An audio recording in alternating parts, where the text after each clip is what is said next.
Hello student, in this video we will study about sel membran. Kita akan mengulas tentang membran sel. Here is a picture of the cell membran. We remember that cell membran is semi-permeable or selective permeable. Ya, membran sel bersifat semi-permeable atau selective permeable. Kenapa? Karena hanya dapat dilewati oleh zat-zat tertentu saja. The cell membrane structure model is called the liquid mosaic model. Ya, jadi untuk model membran sel ini yang dikemukakan oleh Esinger dan Jenny Carlson dikenal atau disebut dengan model mosaik cair, the liquid mosaic model. Teori ini atau model ini menyatakan bahwa membran sel tersusun oleh lapisan protein. Protein tersusun seperti mosaik atau tersebar dan masing-masing tersisip di antara dua lapis fosfolipid.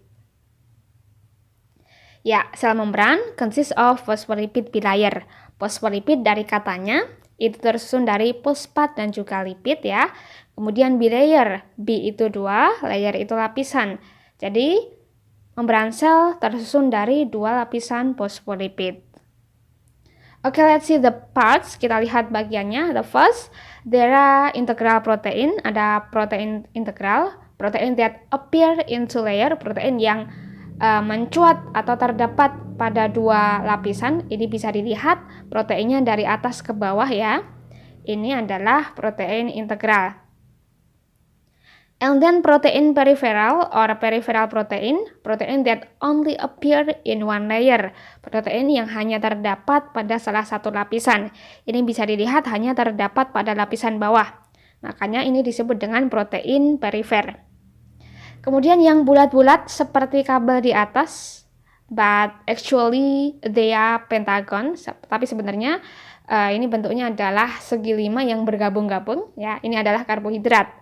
Nah, karbohidrat attached to protein are called glycoprotein. Karbohidrat yang menempel pada protein ini disebut dengan glikoprotein. Jadi biru yang di atas ini sebenarnya adalah protein. Gliko itu karbohidrat. Karbohidrat yang menempel pada protein called glikoprotein. And then karbohidrat attached to lipid are called glycolipid. Jadi karbohidrat yang menempel pada lipid ini disebut dengan glikolipid. Yang menempel pada protein disebut dengan glikoprotein. Yang menempel pada glikolipid, yang menempel pada lipid disebut dengan glikolipid. Seperti itu.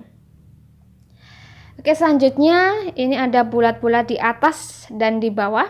Ini disebut dengan fosfat ya. Kemudian ada bagian yang memanjang. The part that extend in the middle like a tail is lipid. Jadi bagian yang memanjang terletak di tengah seperti ekor, ini disebut dengan lipid. Fosfat are hydrophilic, but lipid are hydrophobic. Maksudnya apa? Untuk fosfat ini bersifat hidrofilik. Dari kata hidro itu air, filik itu suka. Artinya si fosfat ini suka atau bisa berinteraksi dengan air. Fosfat can interact with water, but lipid are hydrophobic. Hidro itu artinya air, fobik itu dari kata fobia. Fobia atau takut dengan air. Jadi untuk lipid ini cannot interact with water, tidak bisa berinteraksi dengan air. Ya, kenapa fosfat ini letaknya di tepi ya, sedangkan lipid atau lemak letaknya di tengah?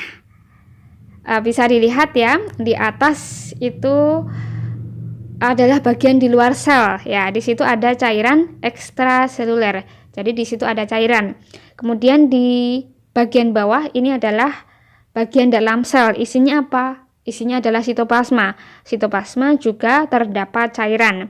Nah, bagian yang berhubungan dengan sitoplasma dan juga cairan ekstraseluler harus bersifat hidrofilik, harus suka atau bisa berinteraksi dengan air. Makanya bagian tepinya itu adalah fosfat, karena fosfat bersifat hidrofilik.